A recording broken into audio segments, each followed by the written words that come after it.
What's up and welcome to another Mograph Mocast. I'm Dave. And I'm Matt. Joining us today is the man himself from GrayscaleGorilla.com, Mr. Nick Campbell. Hey guys, thanks for having me again. This is what, my second time? Yeah. Second? No, this third. is your third, I believe. Oh my second gosh. on video. Second on video. Yeah. Huge. Yeah. And Mograph is a supplement to our site, Mograph.com, which is a motion graphics tutorial site with tutorials, plugins, podcasts, and other Mograph stuff. And on the show, we talk about everything ranging from motion graphics to Cinema 4D, After Effects plugins, render engines, doing business, doing taxes, being a contractor, or working for the man. You can email us info@mograph.com. Let us know what you think about the show. Questions, comments, concerns, queries, grievances, artist suggestions, show topic ideas. We're on Facebook, Twitter, Instagram, TikTok, and YouTube, and Like you always and TikTok. Accentuate TikTok. Because I want to get people on the TikTok. Come hang with us live on the TikToks. You know who has a really good TikTok? A really good motion graphics TikTok, School of Motion. School of Motion, they're killing it on their TikTok. I gotta say, they're doing a great job. Yeah, I haven't seen it yet. Jealous. Yeah. Jealous. Yeah. They've been killing it across the board. I gotta get over on that TikTok. TikTok, is that how you say it? TikTok. TikTok. I heard Nick's not on the TikTok. Chad, I heard on the last y'all's live show that you are not on the TikTok. I need a lesson. School of Motion, give me a lesson. Let's go. It's so addicting though. Like Chad is right. Yeah. You know, it is extremely addicting.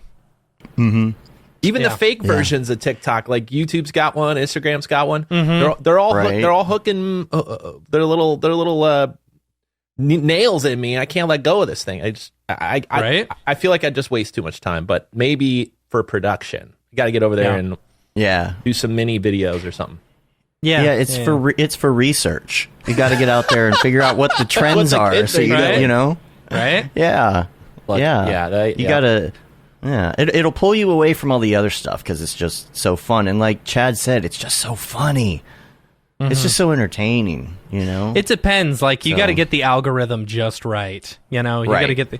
Did you see that TikTok the other day where this guy was talking about how these preachers are saying, kids got to get off of TikTok because all it is women in bikinis and stuff like that, not realizing that it's an algorithm and it shows that's you more of the things that you're watching.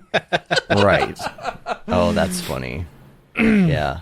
I got a couple week wrap-up things before we get in the show I wanted to talk about real quick. I just wanted to mention this. John Paul Francisco, the Houdini scholarship winner, has already completed the entire course. And I think that is just such a great accomplishment. That is a huge, huge course.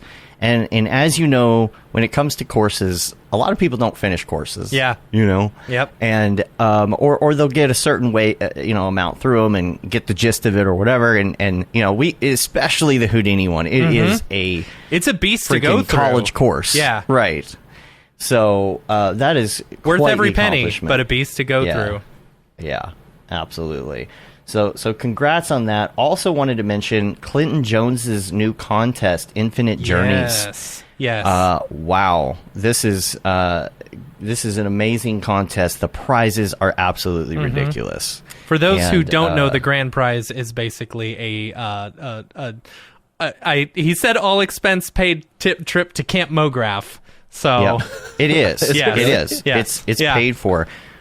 Even if you are international, it is your trip will be paid for. So, and then every place winner will get a course from Mograph.com as well. But also, there's all these other great prizes in there. Like you get the little the looking glass thing, the 3D Rococo, viewer, Rococo hand trackers and stuff. Yeah. I think a full suit if you win. I think a full suit. Prize? Yeah, I think that's first place. Yeah. Yeah, really cool contest. And there's a video. I'd play the promo on here, but it's 8 minutes long. So you just go check it out, or go to go to start watching Mograph TV this week. You're going to see it on there, a few times a day, something like that. It's in the mix. You can check out. He's Punisher on Punisher on Twitter and YouTube. So check his stuff out. He's been doing great Clinton stuff, Jones. man. Yeah. Awesome stuff. It's amazing. Clint is one of the nicest people in the world. Yeah. You know? And Absolutely. like I truly treasure our friendship that we have made over the past few years. Yeah, it was so good to catch up with. Well, you guys too at the LA party and see him there, and that was great. It was so cool of y'all to come out too. You know, like it was. I mean, that was like one of the only community events of the year. You know, and it was cool to see everyone coming out. Yeah. And just the last note I was going to say is we are launching Mograph TV. Mm-hmm.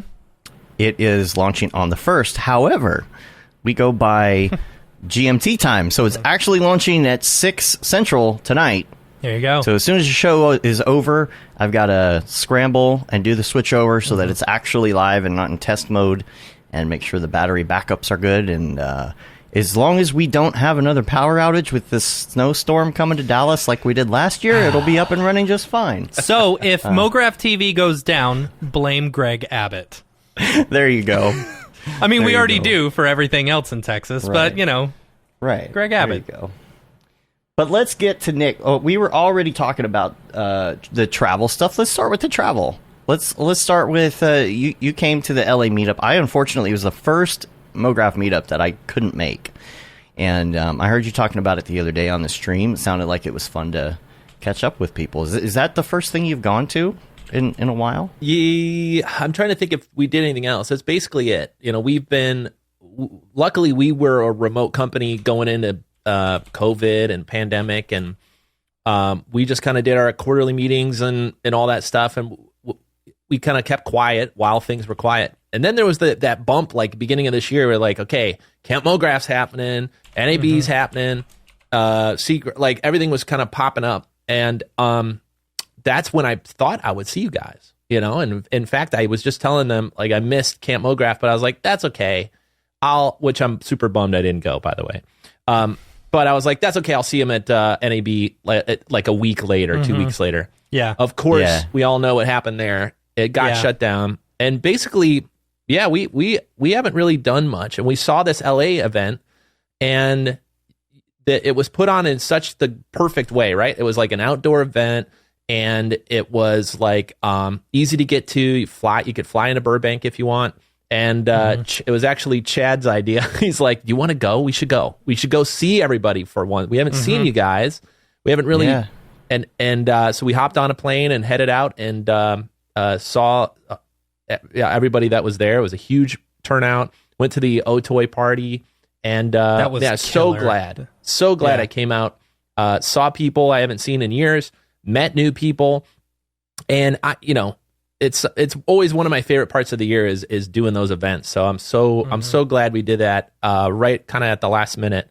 And then, new travel stuff's kind of opening up a little bit at, keeping it safe, but I'll be out in Denver for an event. I see EJ in the chat. Hi, EJ. Yeah.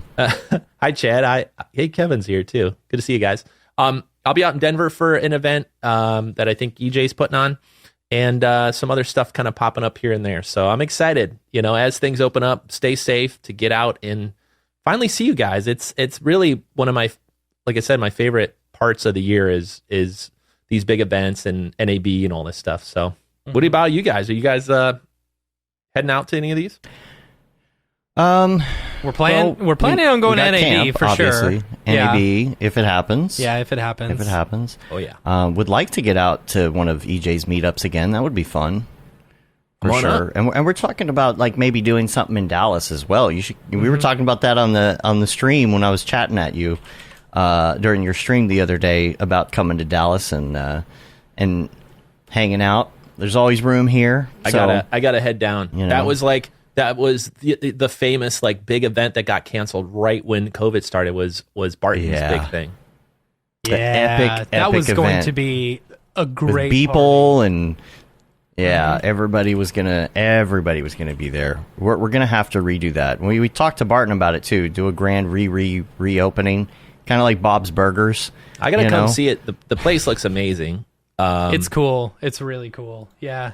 Yeah, I'm looking forward to it. Anybody out there? I've been talking to some people recently, and they're like, what's the biggest thing I could do for my career? I talk to a lot of upcoming artists, and every time they're asking recently, my answer is always the same. Like, try to get to one of these meetups, because especially now that it's been a couple years and it's been kind of quiet, I think this like the first NAB back is just going to be everybody. It's going to be like everybody's going to show up. Yeah, we actually, I'm assuming we're going to have that party that we were all sponsoring. Right. We just kind of left that in limbo and said, oh, we'll just continue this whole situation next time we can do a party. So yeah, I think it's back on. So I'm ready. Yeah, that'll be awesome. That is. Do you remember where that was going to be? It wasn't going to be at the same place as usual. No, I don't know. It was supposed to be. Yeah. I don't know. Place. I don't know. New place. Yeah. I forgot. It's been so long, guys. Yeah. Yeah, I know. We're going to have to, like, kind of teach a lot of new people, like, what the traditions are, I think. There's all these new up-and-comers over the last, like, 3 or 4 years that haven't been able to experience NAB and the fun with that, and doing karaoke and doing all the other stuff. By the way, EJ has booked karaoke for Colorado, right? You can do karaoke. Is that just for y'all, or is that for everyone? It's just me and EJ singing to each other, I think. That's probably... There you go. Lovingly to each other? Yeah. It's like really getting close. February 10th. February 10th, he said. So, cool. NAB Party. Yeah, the pinball thing, Yeah. Pinball. Hopefully we do that. That guy as well in the new place. Someone had mentioned that guy came up on a Reddit thread the other day about the owner of the pinball, the pinball museum. Oh, yeah. Yes. And I commented and I was like, dude, this guy is freaking weird. I've met him in person. And there were all these threads of like, oh yeah, this dude's weird AF. Were you there the year that he got really mad at us for playing air hockey too loud? And then he unplugged and he's like, no, you guys can't play air hockey anymore. You're done. Like, all right. Done. It's funny. Whatever. But that place is a blast, and the new one is supposedly really cool. So, and it's like on the strip and stuff. Yeah, so. Paid for it a quarter at a time. I'm stopping by. I know. I'm stopping by for sure. Yeah. So what have you been doing during COVID besides working on Grayscale Gorilla stuff? Have you been trying to get out or keep your sanity somehow? Like many of us are. On my good days, I go outside. I try to see the sun. The dog helps. We go on little walks, and he loves like literally just running around the house. So we'll go around and try to get some stuff done. It's hard. It's like I feel like I had a better balance before COVID kind of pushed us all inside there for a while. I used to have this really great little commute to my office, or I would walk there, ride my bike, and get outside. And COVID kind of pushed everything a little bit unbalanced. I maybe everybody bumped into parts of this. Like between working and all the NFT craziness and stuff that I fell into, and then just the overall weirdness of the situation. It just wasn't as like outdoors as much as I used to. I have gotten into like a bike ride habit. Got some local friends that we go meet up at least once a week and go on a bike ride. That helps. But then it's also been like negative degrees here in my part of the neighborhood, so it's hard. That's the sucky part, right? Like when it gets cold, you want to go outside. I wish I was. Yeah, I wish I was better about it. I think this year there's some big things, so I'll be out skiing a little bit more this year. Get some outdoor stuff. I do try to build the habit into it. I got a little bit of a little bit of a workout habit that's okay these years, but I feel like I lost something in the last couple of years. I'm sure we've all bumped into that, right? But I've gained quite a few pounds since COVID. yeah. It's always been the struggle. Like the good part about a lot of what we do is like we get to sit behind a computer and like it's all here in front of us. We got this endless things we could create and build, whether it's a business or a 3D render or whatever. It's all here. But then the other side is like it never ends. Like the internet never ends. I've never found the end of the internet. Right. I've never Reddit will scroll forever. Sounds like TikTok does the same damn thing. Yep. And so, yes, building in these limits and figuring it out is one of the hardest things. And it's always been hard. And now on top of COVID and stuff, it's just even harder for everybody. Like momentum has been slowed down, it feels like. Yeah. Yeah, but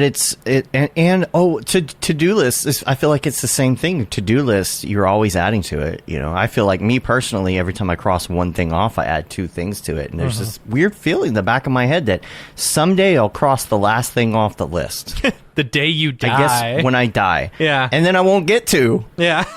Don't worry, Dave. I'll be by your side so that I can cross that thing off the list for you. You open my Todoist and you check everything off after I'm gone, and then print it out and tape it to my gravestone. Right.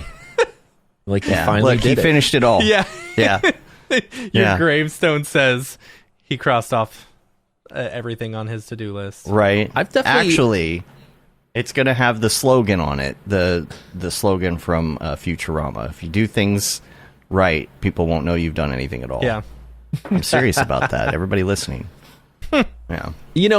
I did this thing recently where I've looked back through my calendar and just wrote down like the good moments of like good days and good boxes I did check off my to-do list and like things that actually mattered after 6 months, I forget the name of this. It was like an end of the year kind of idea.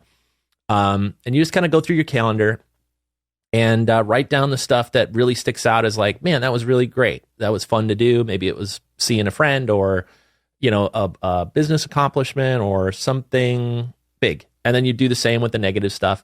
And it really helps put into perspective, like the day-to-day frenzy that you're checking off boxes, like how much of it really matters, how much of it is really, impacting the world versus like, just checking your stocks again or something, what are the things that actually are moving you and your family and your life forward versus just, like you said, like a box to check off. It's hard. Yeah. And even take those bad things maybe and figure out why they were bad things, whether it's something that was business related or something emotional or whatever it is. I need to figure out what book this is that Merlin Mann was talking about the other day. It sounds very good, but he was talking about the idea that when you get in like that mode of being anxious or being upset or something's wrong, whatever that is, you become more concentrated on the feeling that it is rather than why it is. So it's like, I don't feel great for some reason. I'm upset that I don't feel great, but most people don't try and dig into why that is. And then you end up just doing the same thing over and over again. And I'm like, cool, well, how can I control this? And he mentioned the book, and I haven't gone to check it out yet, but I feel like I need to go look at that. The number of books that I bought because I thought it would make my life, better, and then realizing I don't like to read, Neither do I. That's why I get it on audiobook. Yeah, audiobook. Listen while I'm running. I go through a ton of audiobooks. Like I'll just I'm on the Audible subscription plan and just have credits ready to go, because when I hear those things, just like grab them. And then sometimes I'm honestly love podcasts. I listen to a ton of them, but sometimes I'm just like, on a road trip or a longer format, kind of like digging into something deeper, and I'll put one of these audiobooks on. And it reminds me a little bit about like two things that I try to do that helps me get out of that mode. And one of them is just get the hell outside and get my exercise, whatever that is, walking, riding my bike, like even just on a phone call, I'll try to get out, put my headphones in and walk around the neighborhood, like get your lungs and your legs and your physical body out of your computer and into the world. Anytime I do that, I just always feel better. And then number two is whenever I feel like I'm consuming too much, I got to go create something. I got to go do something and make something. So whether that's like, okay, I read my, 5th article about, NFT stuff. I got to go see what this is all about and do my own project. Whether it's looking at beautiful 3D renders and watching tutorials over and over, which is always good. It's good to learn. But, whenever you get in that mode, you got to like also go make something. Maybe it's even, the business side of things. You think about it, you read an article, you listen to podcasts about business or investing or whatever else you're into.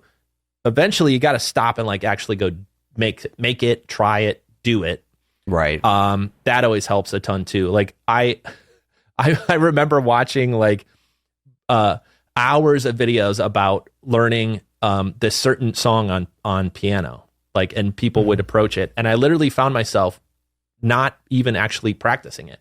Like I'm just like I'm in love with how they're teaching it and the theory behind it, and I'm like, okay, this is good. I guess my brain is understanding parts of this, but nothing's going to help unless I like move my fingers and put it on the keyboard, Yeah, Nick, definitely don't get into TikTok because it's just going to convince you that you have ADHD the whole time. That's one of the things they talk about. They talk about hyperfixation and stuff like that with ADHD, and it's like you know everything about that one thing, but then as soon as you get the stuff to do the thing, you don't want to do the thing anymore. Yeah. Yep. Very interesting. And it happens even as much as I try to fight it. I think it's just a human tendency too. Like you get the nice bike and you get the gear and you get the right hat and you get the shoes that fit and you did all, and then it sits there in the garage. Like how many, like, and there's 100 examples of that we all have. Like what are the things we obsess over and then we actually don't do once we actually put it, into our brain, working out or a hobby or, even 3D. Like I used to yell about this all the time about, all right, tutorials are good, watch them, but you gotta like stop and then make your own thing eventually. Like what can I do now after watching 8 videos? Yeah, I used to tell, artists like combine 2 tutorials together and see if you could break it. Like put the goo one on top of the dynamics one and see where you can find what breaks. Now you got something to solve. Now you got like something to learn, right? And I like that. Gosh, that balance is always tough. It's always tough. I think that's why we'll be talking about this forever, because that balance of creation and learning and even relaxation, it's hard to find those lines. Hey, this is Dave. I just wanted to stop for a moment and thank our sponsor, Otoy, the creators of Render Network and, of course, Octane. But I don't have to tell you that. You know who they are. You see the results of their render engine all over the interwebs, and we're very grateful that they're supporting what we're doing at Mograph.com, from this podcast to Mograph TV to events like local meetups and Camp Mograph and all our community building efforts. We can't wait to show you what's in store, all thanks to their support. Go check them out at Otoy.com. Now back to the madness. And I don't think I've ever had a good idea when I've been in front of the computer. Yeah. I really don't. I think every time I've had a good idea for something, especially when it comes to animation, I've never sat in front of blank Cinema 4D and come up with a great idea. It's always I'm on a run, or I see something that inspires me, or I hear something, or whatever it is, or I wake up in the middle of the night from a dream. Matt's done that before. Yeah. You're not at your desk. You have to do those other things. For me, it's usually running because I'm bored. For a long time, I'm bored. I got to run for 45 minutes. All right. Well, music is okay, but you're still thinking in your own head for a while. It's good to get out and do that. The vitamin D is good for you too. Yeah. Definitely. So what have you been doing? I guess this is, I don't know if it's the same question or not, but avoiding burnout, because you do have to go do the work, but what if you are doing the work? What if you sit down and you do a bunch of it and you spend a long time doing it, and maybe you are successful and maybe you post something and it's great or whatever, but then you're like, man, I have just been in front of this for too long. Besides working out, what are some things that you do to keep yourself from burning out on also the same on the same note, combating burnout versus like getting past burnout? Like, hey, I'm burnt out. I'm ready to do nothing for a month, right, or something. Yeah, it's something we talk a lot about internally at Grayscale Gorilla. So there's 12 of us now around the world. We've been remote since 2015 or 16. So we mostly knew, how to jump in Slack, get good work done.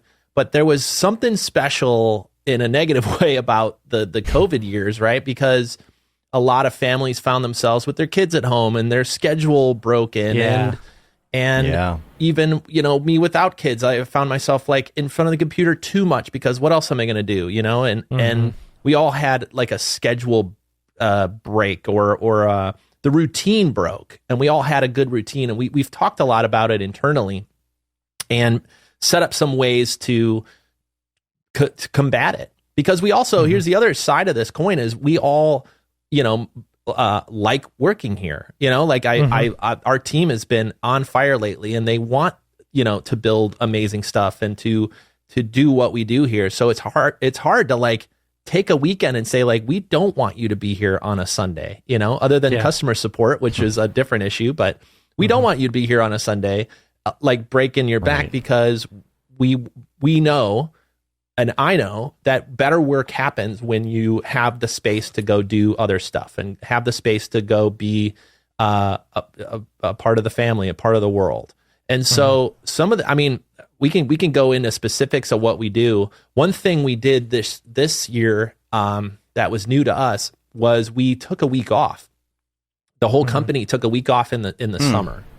And so what I thought would happen as I built rules for the company, which is crazy, right? Like I'm building the rules for my own little world here. What's the kind of place I want to work for? So I came up with this, what I thought was a great idea. It's unlimited vacation, right? Like you need a day, you need to go to the dentist, you don't have to ask permission. We're all adults here. Go get your work done. We have deadlines, we have projects. I've talked about this on here before. And I thought that was the right way to approach it. But what we found was people weren't taking breaks. People weren't taking holidays, because when they left, they knew that they would come back to a big inbox of stuff to just do. They felt like they were behind because even if you do take a week off, the rest of the company's still working. And we're a small team, right? And we're relying on other people to do their part and everything. So we decided like the best thing we could do to kind of cope with burnout and to give the whole team some space to really think on, just take a break, frankly, like it was to just take a break for the whole company. So this summer was the first time we did it. I forget the actual dates. But other than customer support, which they had their own times, they just had to overlap it a little bit separately with the rest of the team. We took a week off, and everybody felt so much better. Nobody felt like they were going to come back to a pile of emails. We kind of enforced it. We're like, look, don't go on the Slack. Look, don't go. If there's an emergency, we'll make sure that something happens, but take a break. And it was one of the most, it was great feedback from the whole team that we did that. And I think that's important to think about in your own career, in your own life. Like, how do you set this up ahead of time and look forward to it as well? Which is, I'll just say one more piece about this, which is part of the fun of that is looking forward to a break. It's almost like half the fun of a vacation or a big break is the anticipation of it. So that is part of it. So what I would say is take wherever you are, if you're burnt out, if you're overwhelmed, plan something, even if it's small. It doesn't have to be a week. It doesn't even have to be a day. It could be an hour of a nice lunch that you and a friend go to, or you and your partner go to, or something, and you're just looking forward to it all week. And then you go do it, and you definitely put your damn phone in your pocket or leave it in the car. Like take the break and just have that refreshed moment with a person or with a physical activity, whatever that is for you. Like I would just recommend scheduling it, putting it in the calendar, and then going and doing it. That's almost sounds like Camp Mograph. Yeah, right. Yeah. That's why me and my wife, every time, as soon as we get back from a vacation, we almost are always booking the next vacation, because you need something to look forward to. That was one of the hardest things during the COVID times, or during the beginning of the pandemic, is you had nothing to look forward to. The only thing to look forward to was the end of the pandemic, Right. And it's like you never knew when that was going to end. Yeah, so. Spoiler alert. Yeah. I don't know if it's ever... Yeah, EJ says if you don't value your own time, no one else will. Yeah, 100%. And the problem that happens is you get halfway through vacation, and you have the anticipation of vacation before, the excitement of vacation, and then you have the anticipation of the emails coming back. Right. And there's really not a great way, I guess, to get through that other than make sure that you got your autoresponder on so people aren't just hitting you up constantly. But have you ever had any trouble delegating personally, like having trouble letting go of things? Yeah, delegation's huge, right? So I was actually thinking a lot about this year. It's one of the biggest growth, parts of growth that I've gone through in the last 10 years. When Grayscale started, it was me. I did customer support. I did the videos. I did the website. I learned WordPress. I hacked together some plugins. Like, it was just me. And one of the biggest things I learned over the years is if I want this to be bigger and help more people, I can't do it all. And what I used to say was like, man, if I just had 20 versions of me, I could be really, really productive. But then you got to feed all 20 versions of yourself, and then that just becomes expensive. That's a lot of Monster Energy drink for me. I don't think I can afford that. And you know what's funny? It was that was the most egotistical way to say it too. It's it's just me, and I just want, if I'm so great, but I'm too busy. So I just want 20 versions of me, and one's going to sleep and one will do support. But honestly, the best thing I did was hire a bunch of people better than me at other things so that I can do the thing that I'm uniquely interested in and I'm uniquely good at. And so once I started doing that and hiring people like Chad Ashley, right? One of the best 3D artists out there, one of the best product guys, and someone responsible for creating the most beautiful materials and textures, way better than I could make, for 10 times better than I can make. and so now he's able to do that while I can, learn how to build a team better and learn some of the marketing things and other things that I am more passionate about and I am good at. And that goes with the entire team. Every time I hired somebody that was better at that part of the job than me, they went on to make it better for our customers, make it better for our brand and our mission, and freed me up to do more of what I love to do. And I feel like I need to learn that lesson every couple years because I forget. And I start piling too much on myself and putting too much on my shoulders and thinking, if I just had 48 hours a day instead of 24, I could do it all. Right. It almost always is deciding what's more important and doing less, right? Just being comfortable crossing things off your list that cannot get done. And 2, when you finally have stuff that is important that you need to get done, hiring good people and working with them to get more stuff done. And so delegation, I get it. It is hard to do. It's hard to let go. It's hard to see other people do it their way when you would have done it slightly differently. But man, it is one of the biggest things that I've learned that that has helped me in obviously my career, in business, and even just in my mental self, non-freaking out mode. I now have talented people around me that do great stuff. And I wasn't built like that. I was built as I'm just going to sit here in front of this machine until I learn it, or I figure out enough about WordPress, or I'll do it all. And man, you can go so much, you could build so much, not just more stuff, but better stuff and something more impactful to the world when you start working with a team or even just one other person. I'm sure you guys have multiple stories where being even just the two of you help each other out and have your specific ways you do it. I'll just say one more thing about it, which is people still ask me all the time. They're like, how do you get all this stuff done? What's your secret with with you guys launched this and you did this product and this came out and then you're doing the live show and you got the Discord. Like, how do you do all this stuff? The answer is always the same. I hired really good people and I let them do what they do.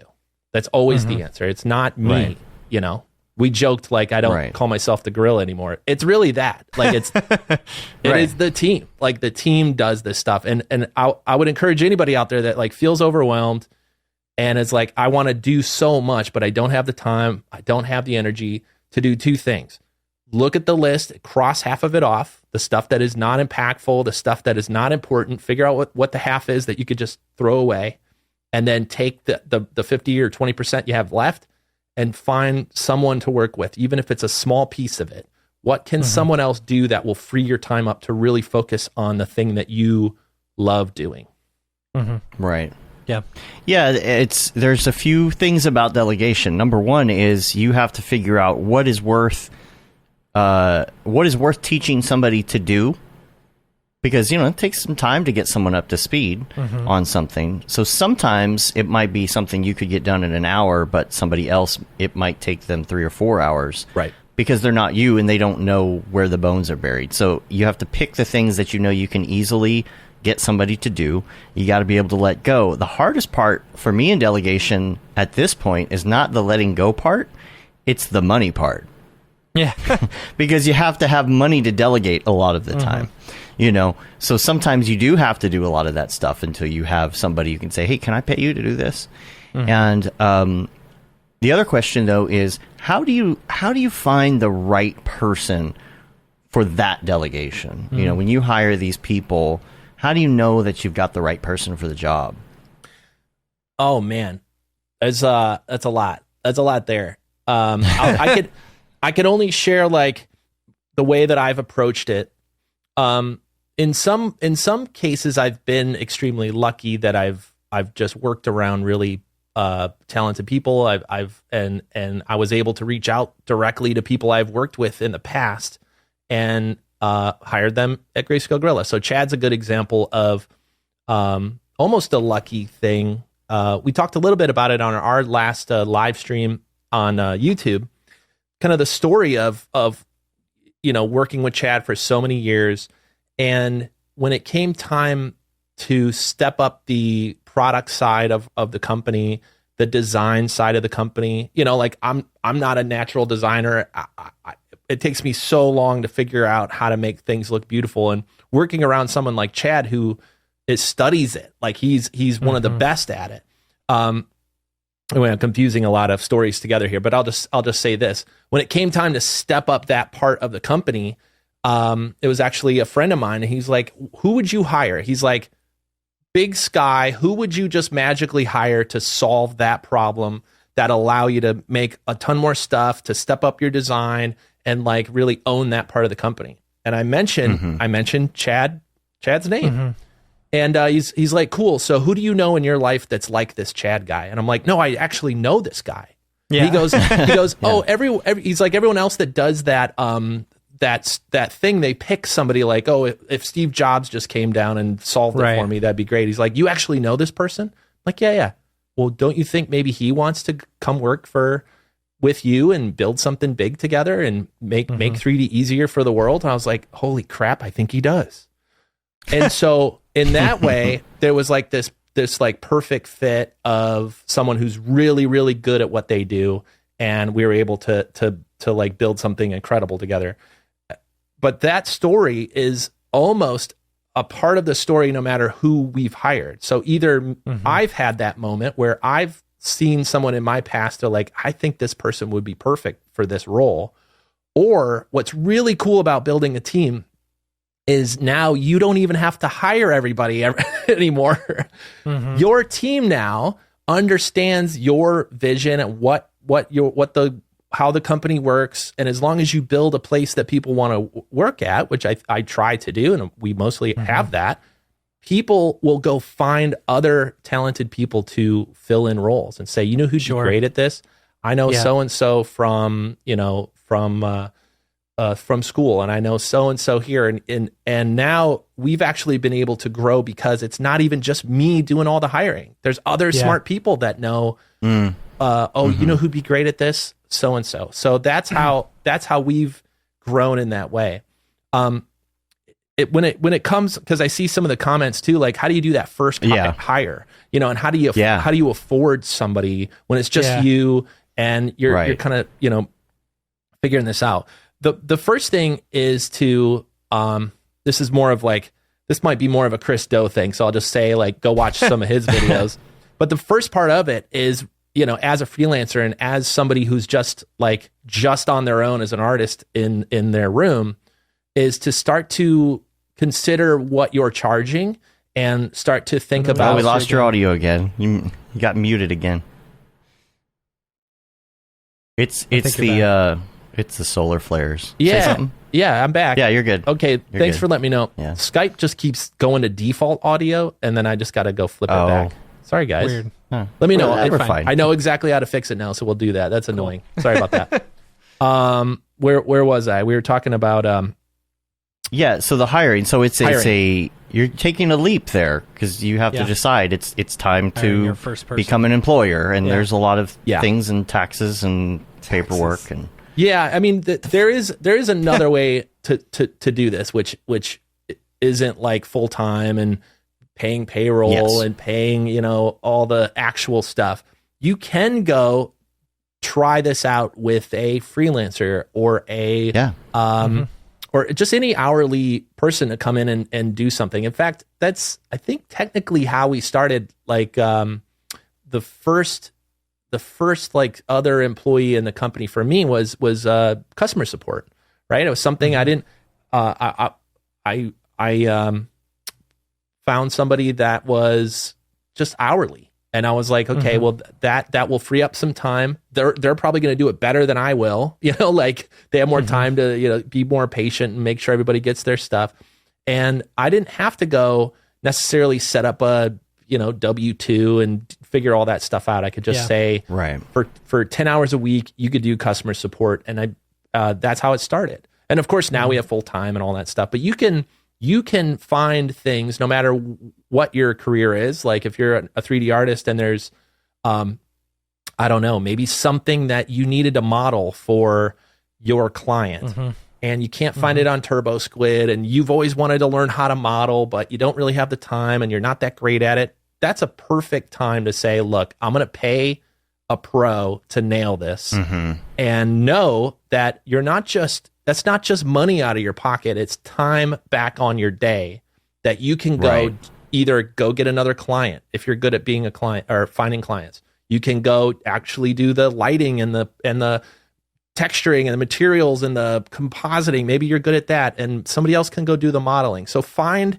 that piece of whatever that is in your career that you're better than most at doing, and maybe just go hire somebody for 5 hours or 10 hours or a little contract to free up your time and see what that feels like.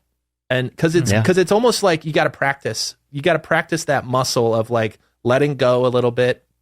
And you also have to practice that muscle, like you said too, Dave. I think you were saying this.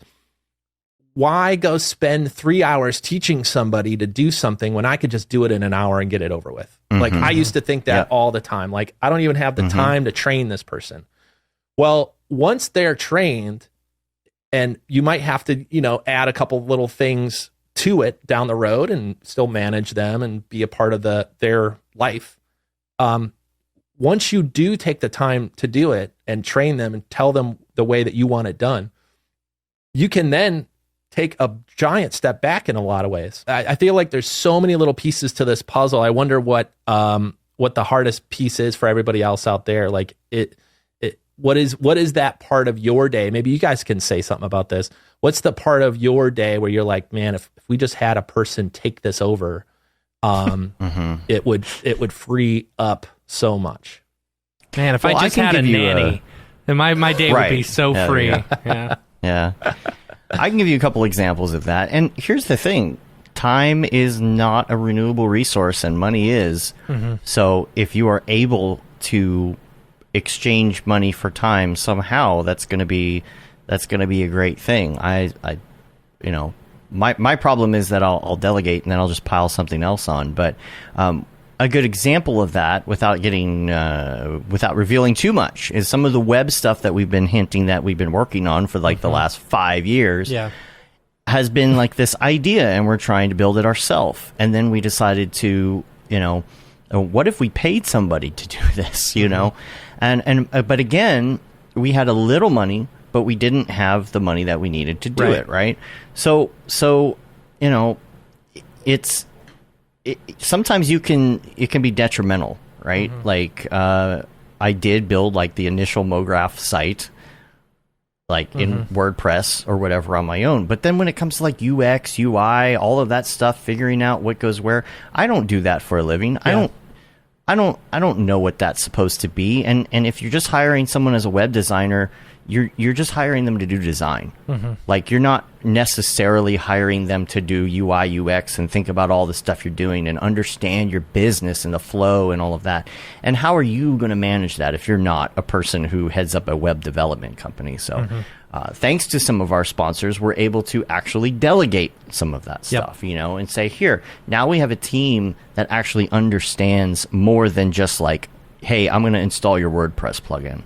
We understand your UX, UI, all of that stuff. And it's so far so good, so that we can, create some community tools and things that people can use that actually make sense and actually like have some value. And people don't just show up and say, I don't understand the website because Dave put it together and he doesn't know UX, UI. So, that's something that has been a relief for me this year. It's probably been a relief for you too, Matt. Like knowing that we feel like we have it under control because we finally found the right people for the job. Like so last year was the first time that we really started hiring contractors, to help us out with a lot of the work that we were getting in. And this is for our business, not Mograph. Yeah. And so it's been, what's been nice is, you start hiring all these contractors and stuff, and you start to find the ones that are really reliable, and do good work and stuff. And then they start to become almost a permanent part of what you do every day, which is cool, which is really cool. Yeah. So, yeah, that's you were just reminding me of one last piece of this, which is that it's not for everybody. Right? Like hiring and learning how to delegate and managing that relationship and thinking about what, how it all ties in together into the bigger vision. It isn't for everybody, but if you work at it and you think that that's a part of what you want to be better at, it is something I would, just like anything, you have to practice at it. And you just have to, like I said earlier about piano, you got to like put your hands on the keys and press and figure out how your finger coordination works with this stuff. And what the other side of that coin is, a lot of people don't want to deal with that. A lot of people just are good at what they do, and they want to get paid hourly to just go freaking do it. And if you can start to work with those people who are like, look, man, you tell me where we're running, I'm gonna go, and we're just gonna get this thing done.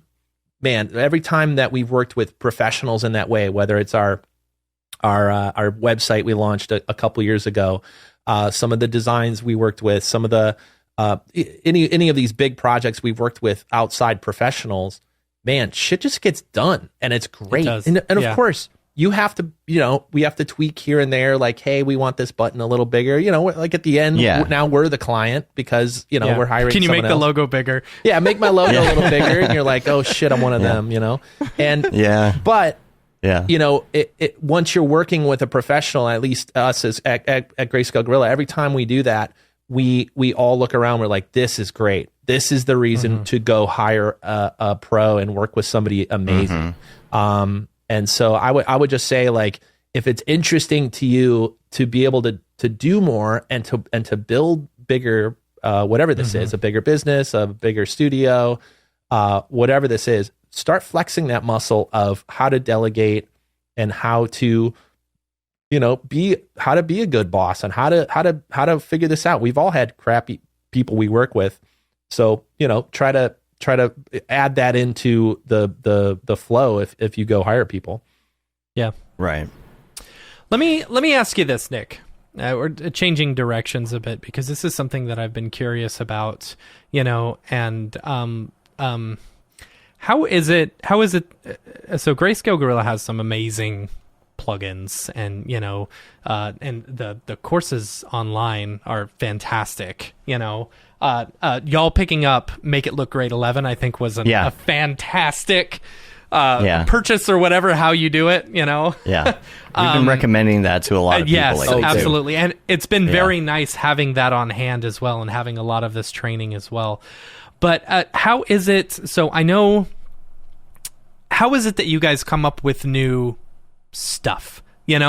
Because I know, like, at least for me in the past, where I'm like, man, I just wish I had a tool to do this, during my day-to-day of doing things.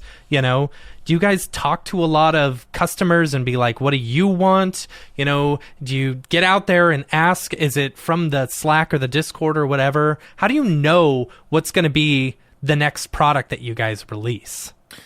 I would, it's definitely a mixture of a lot of that stuff. We love, like when we were in LA and we were just kind of listening to everybody talk about what's going on in their life and little problems they have in production, and, like pet peeves about how workflows and all that stuff. Whenever we hear any of those things, we're writing that down in the back of our head, because we want to solve, we want to solve the 3D professionals' day-to-day problems to help them work faster, and do better looking work even faster, so that they could do a lot of the stuff that I just talked about before, so that they can have more money, so that they can charge more, so that they can hire help, like whatever that is. Like that's our whole goal, is to do that.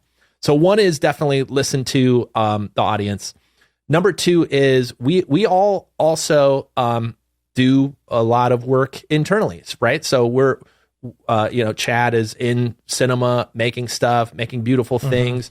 He bumps into stuff all the time. And he's, if you know Chad, he's just like, he cannot stand a workflow that is not efficient. And so love it. So Chad's one of the best, because he'll find something is like, look, I clicked that button twice, no more. Like we're going to do it. Or like even little products, or even materials, which I'll talk about in a second. So that's number two, is like we find workflow tweaks that we add into our own plugins and our own the way we would design the library, the way that we let you drag and drop the materials onto your stuff, rather than make you like snap it all together like a lot of other places, right? Like just that one save of a click or 18 clicks, we know just helps you even faster. So we're like allergic to slow workflows. And anytime I see something, Chad sees something, Rachel sees something, Jake sees something, anyone in our team, or anyone that we see like hit that button twice too many times, we're like, we need to solve this.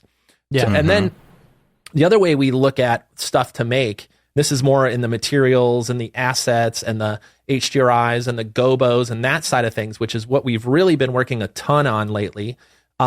Is we look at kind of the two sides of 3D production. One is, what are the materials that people just use every day, that are evergreen, that we just need to nail and make the best version of? So something like our new wood collection is a good example. There's a lot of woods out there, and we wanted the best looking wood that you didn't have to snap together and put the normal map on and put all, like, we just want you, it's there. We want you to drag it on and use it. Yeah. So that we'll just call the evergreen, cements, wood. We have a collection I can't talk about that's in that zone that's coming out soon. Right. So that's the everyday stuff. And then Chad's really great at this too, is he spots the trends in 3D rendering, and we create unique packs that are on trend right now, so that when your client is asking you for that terrazzo look or the Tokyo neon look or whatever, we now have collections, or car paint, for example. We now have specific collections that also are the best in class for those kind of like trends, right? So that's how we approach the asset side of this thing, is from those two angles. What are the things that will last in the collection for years and we will just be the best at? And then what are the on-trend things that we could help our customers get that look without having to start from scratch every time. So that's how we look at that. I'll add one more piece, which are things like the gobos or even like area light maps. Gobos was one of those things that everybody saw in every render. And like, if you're like me, you did the same thing I do, which is like, how do you do that? How do you do that look where it looks like the light's coming in the window and the trees kind of dappling on it just perfectly, right? Like, and I honestly, I used to just put stuff in front of the light. Like I would just like, that's what I did. Yeah. Like that's how you do it in the real world. If you want it to look like something's under a tree, you go get a tree model from the library and you stick it in front of there. So that works, but you lose a lot of control, and it also is not as realistic for a lot of reasons. Like it's longer to render, and now you have geometry in your scene you don't need. So Chad was like, let's build gobos that go directly on the lights that just give you full control over that look and build it all in. So now it's not just a window. It's got little tree dappling on it and little depth of field pieces on it or caustics built right in. So now you can just put this on your Octane light or your Redshift light, your Arnold light, and it just works. So those are those things where we see an opportunity of, okay, it's a trend. So we're going to make this easier to do. It used to take 1 billion clicks to do for real, or you would have had to put the tree in front of the damn light. So let's make this easier for artists so that when their client asks for this look or when they want to do it, they're not spending all day on it. And then number 2, let's have it like the most beautiful ones, obviously, right? Like let's make sure when you drag these on, you're like, oh, that looks incredible. So I said a lot of stuff there. That's kind of the lens and how we look at this stuff in general is, will it save our customers time? And is it beautiful? Man, if we could check both of those boxes, like we're in a good spot when it comes to adding new stuff to Plus. Yeah. It adds so much. Oh, sorry. Go ahead. It just adds so much to the convenience. We both just renewed our subscriptions. We were in the middle of a project, and number one, it's X big cell phone manufacturer. Yeah, that's all we can say. But we were doing a spot, and the first thing that happened is they gave us some resources, some this is the inspiration. Some assets and some inspirations and stuff, and some Cinema 4D files. Of course, we open it and it's got all your stuff on it already. And then number 2 on that, you can all see our inner Michael Scott coming out in the chat about the best looking wood. But we did use the best looking wood in that spot, and it looked great. And then we used the gobos. Yeah, as well. I was like. Yeah, I was like, well, we need a gobo. I need a gobo of a tree. And Matt's like, that's in there now. And I'm like, oh. Yeah. And I hit that up. Now, I was technically, like, the way I had it set up, I still had to do the thing where you pull it in the geometry, but I still used your file to do that and do, like, a little tree thing in it and all of that. And maybe it'll be on TV someday. Like, those are the stories we love hearing, right? Like, because we're a lot of times just behind a computer making stuff, and we send it out. We think it's helpful, but then when we hear a story like that, we're like, all right, this is exactly why we're doing it. And you reminded me of another thing, which is we're also getting a lot of stories like this where there's teams of people working and they all have Plus, and now they can literally send stuff to each other without always having to package it all up and send all this data, just knowing that they have it on their computer, I have it on my computer. We could send lightweight files around the studio. And if everyone has a Plus membership, we just open it, use it, save it, and move it around. We even have a Teams product where we allow you to put it on like a central server, and you could share assets in that way. So we just love hearing those stories where, like, that's exactly why we built all this, so that someone can send you a file, you could open it up, and it's all just sitting there ready to go. Yeah.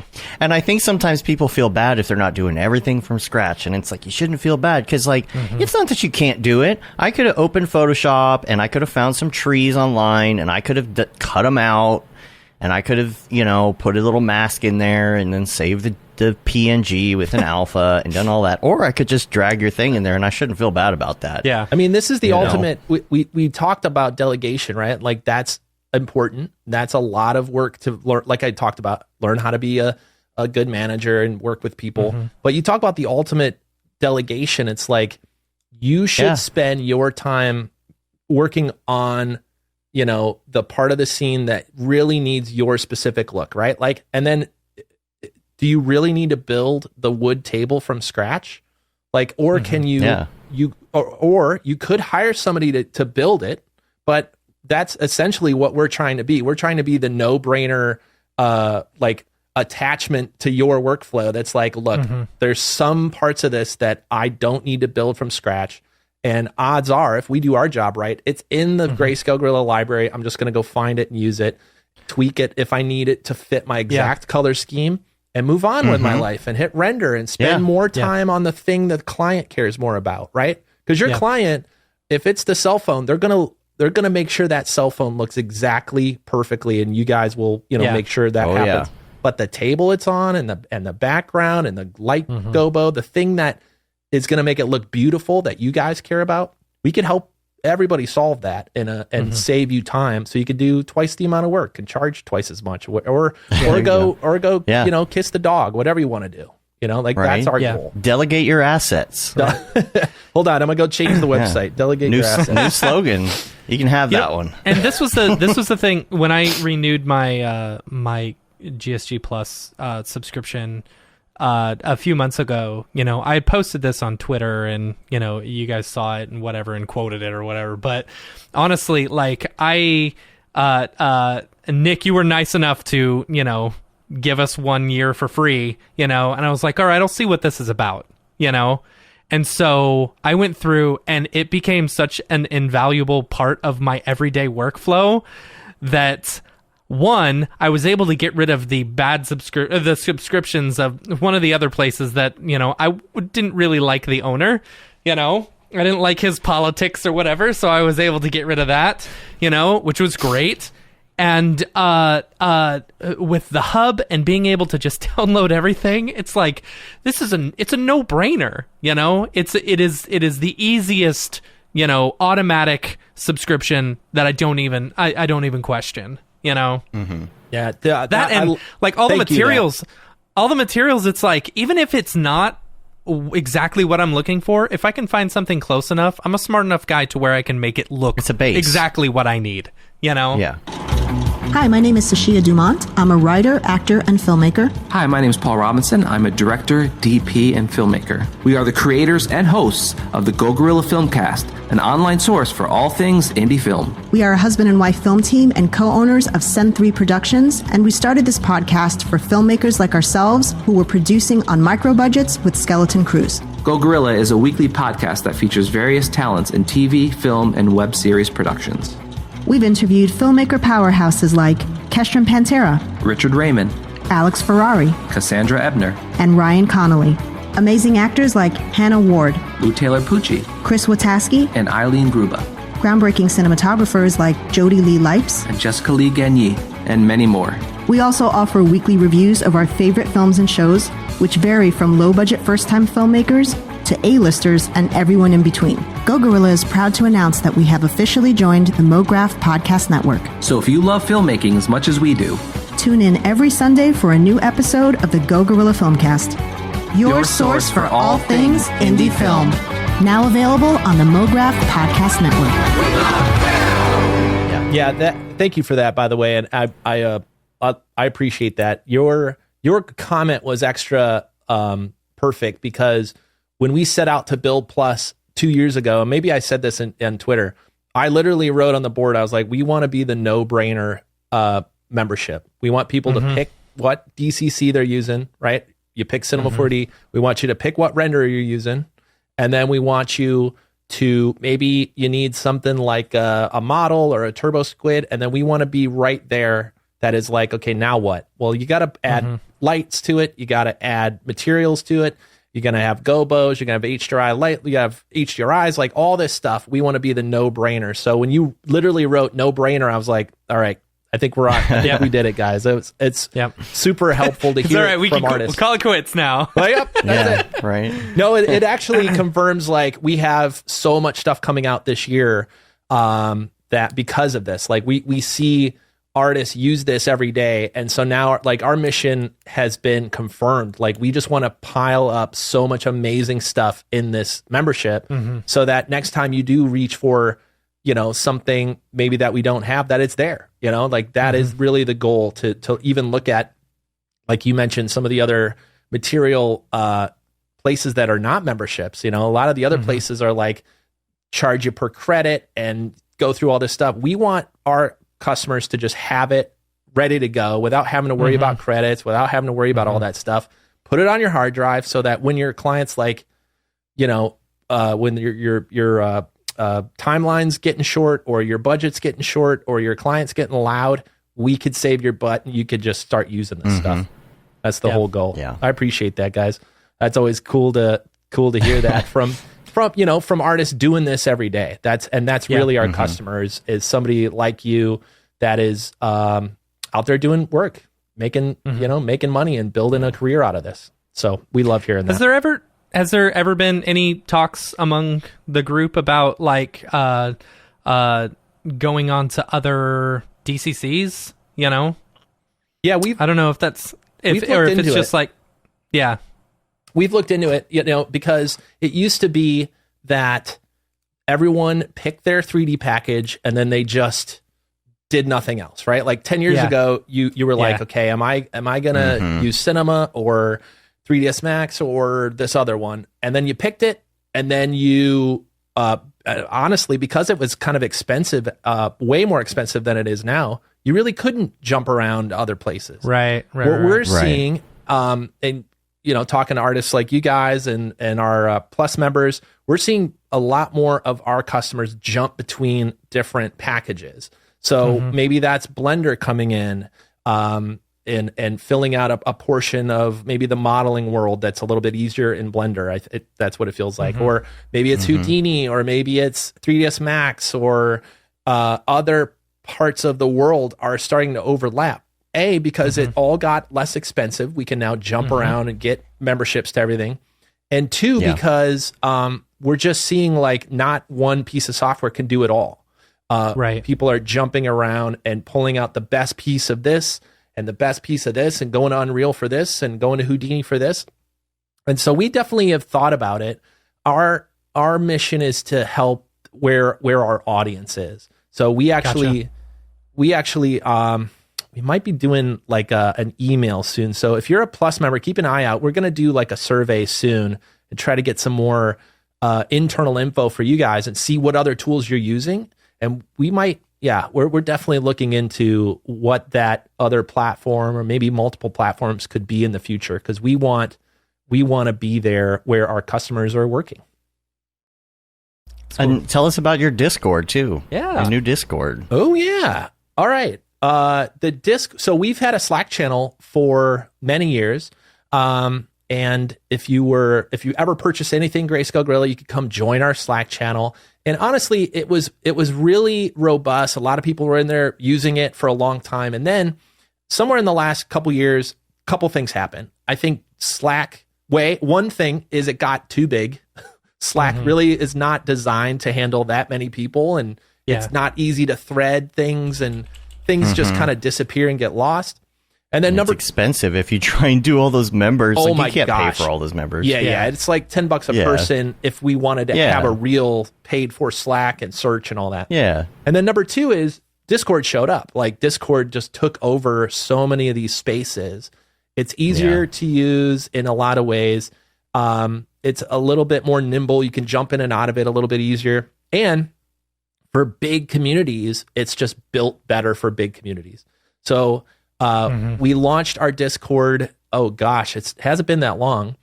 And it's, and you're invited.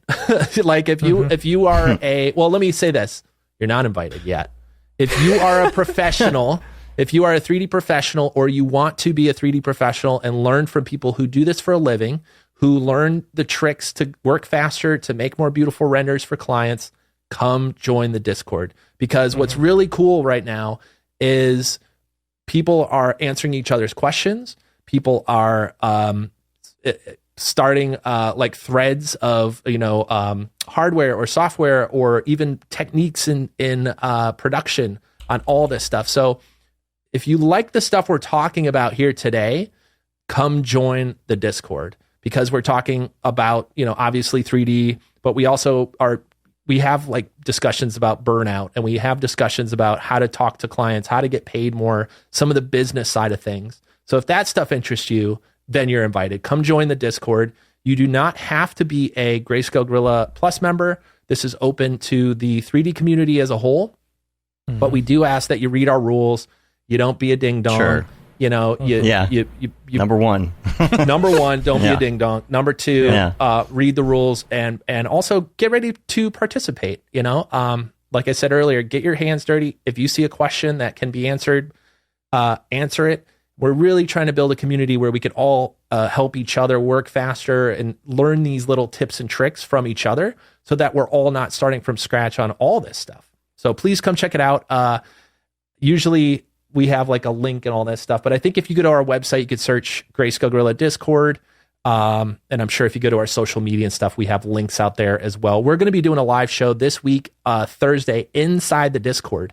So if you're a member or you haven't joined yet, come on in. We're going to be doing a live show. I don't know the exact time, but come in and check it out Thursday evening, I think it is. Hope to see you in there. Is it just in the Discord?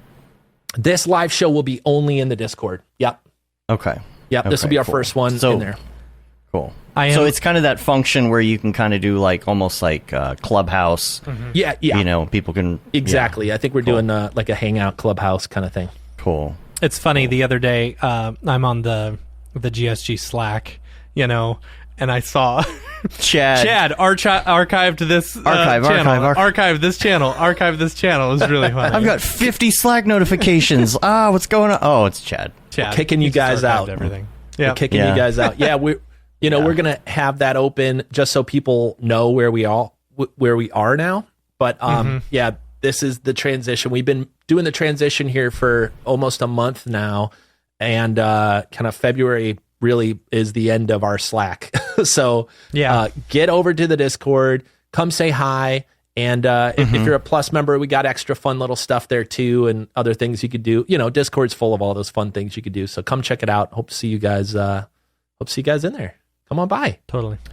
Yeah, that was actually the last thing on my list is your live streams. So your non-Discord live streams. Do you have a regular schedule for that, or is it just random? Or if we were playing the YouTube algorithm game a little bit better, we'd be on top of this, and we'd have a perfect schedule and once a month or once a week, whatever. But honestly, the way that we see it is when there's something interesting to talk about, we go do a live show.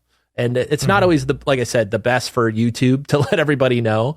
So the best thing you could do is subscribe, obviously, on our YouTube. That helps, and you ring the bell and do all the crap that all the mash that like and subscribe, smash the buttons, and that'll just let you know when we're going live. So because we don't have a schedule, which you guys are on top of, by the way, you guys are every week. It doesn't always equate to numbers. Yeah, well, it's hard. Consistency is good though. Yeah, consistency helps, especially in the YouTube world. But I'll just say when there's something of note, and me and Chad or maybe there might be some other members of the team joining this year, want to discuss something and think it's going to be helpful to the community, we'll do a live stream, and those show up on YouTube and Twitch and Facebook as well. Cool. So we don't really put a schedule on those. I just say subscribe if you're interested. We do try to turn those into podcasts when we do them, and put them in our podcast feed. So if you are more of an audio person, I know you guys do that as well. And then I'll just say the Discord thing, I think it's going to be a little bit more casual and a little bit more of like a Clubhouse hangout kind of thing, where maybe we have people up and ask questions directly on stage kind of thing, like Clubhouse does. So yeah. So one thing I've really enjoyed about our Discord is being able to just hop on, be on video all day, for the most part. Ours just being isn't able very to come pretty. in and come out. Yeah. We kind of just soft launched it, and we don't have any cool, we haven't even done the category, what is it? The badges. We haven't done any of that. It's just come hang out with us on video. We're chilling and just doing work. Yeah. But, that's hopefully what we're going to have is when I say casual too, it's like it's easier for us to just jump in and say, hey, what's everyone up to for, a half hour rather than plan a show. And like, I think there's a place for that, especially big announcements and other things. But I'm really looking forward to, and I know Chad said this too, is like just hopping in, being like, what's going on? Or maybe there's industry, something happening in our industry. We could just pop in and be like, what's everyone think of this thing? Who did Maxon buy this week? Yeah. What's going on? Who's next? It's that's I'm excited for that. So we're pumped to have the Discord. Please head on in. We're doing some other fun stuff in the future as well. I feel like I've said many times on this that I can't say too much about it. But we just have so many things planned this year. Please come join the Discord, and even if not, come subscribe on YouTube. That helps as well.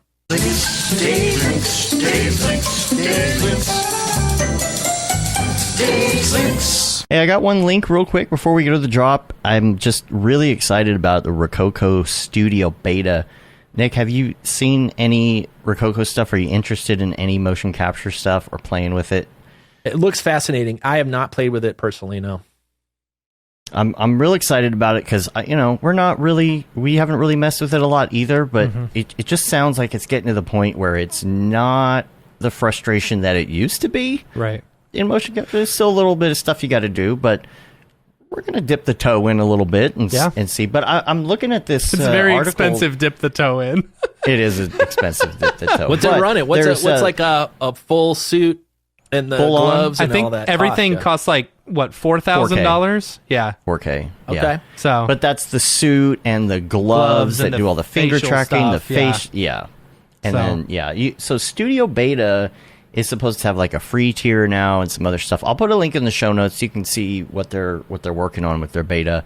I think this is what's so great about TikTok is I might go live on TikTok and just mess with the gloves.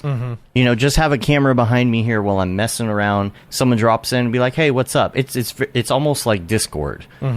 Hey, I'm chilling, trying to figure out how to get these gloves to do something. Yeah. Just say hi. If we did that on this stream, I think people will be like, "What are you doing?" But TikTok, it's like not a big deal. I see TikToks where no one's even in the room. I just scroll by and it's just an empty room, so I don't think people really care as much. It's just like, or my favorite on TikTok is the you'll scroll past and it's a 3D printing that somebody's doing, but it's the middle of the night and it's screwed up. Yeah, and it's screwed up, so asleep. It's just like it's all just strings everywhere. Yeah, and everybody in the comments, I swear people do it on purpose just to get. But, So, you ready to talk about some NFTs? I guess so. Matt's Let's over do it. All right. Let's do the drop. Here we go. The drop. Is this the fucking mic drop? This is exactly what I should be doing. What's up, and welcome to this week's episode of The Drop, your weekly source for all things NFT and crypto art, as well as upcoming drops by notable people in the Mograph industry. I'm Matt Milstead. Joining me as always is Dave Koss, and joining us this week from GrayscaleGorilla.com, Mr. Nick Campbell. What's up, guys? Let's get into the actual drops for this week. Nifty Gateway, I still hate all your marketing. You need to get better at marketing. This is just ahead me of personally. Time. Like, honestly, advanced marketing. Yeah, like whoever the marketing person is there needs to get fired. It's so bad. Matt, it's so bad. Throwing shade right away. Like, you're like, I should not have to work hard in order to show people who is being dropped on the week. I should not have to work hard to show people artwork that they are trying to sell. You know what I'm saying? Right. It's like they should be promoting what's coming. They've tried to create this lure around all the art pieces, and it's just not working from a marketing standpoint. Anyway, with that said, I have like 4 drops this week on Nifty because I couldn't find half the people doing drops, you know, or people just don't care enough to post it on their Twitter, I don't know. That should tell you something. Yeah. Yeah. So what are they promoting? I guess I start every episode of The Drop with me just complaining about Nifty Gateway marketing. Eventually That's the way they'll see it's been it for the past month, Like, just something as simple as, okay, here are the things of the drop of the week, which they have. Just being able to click on them and being able to see those people's, like, that artist's work. You want to know what's coming out. Instead of having to physically go and search for it, you know, finding out whether they're even on the site or not. If they're not, then I got to go to Twitter. It's like, you guys are just causing me a lot of work. And I'm doing free advertising for you.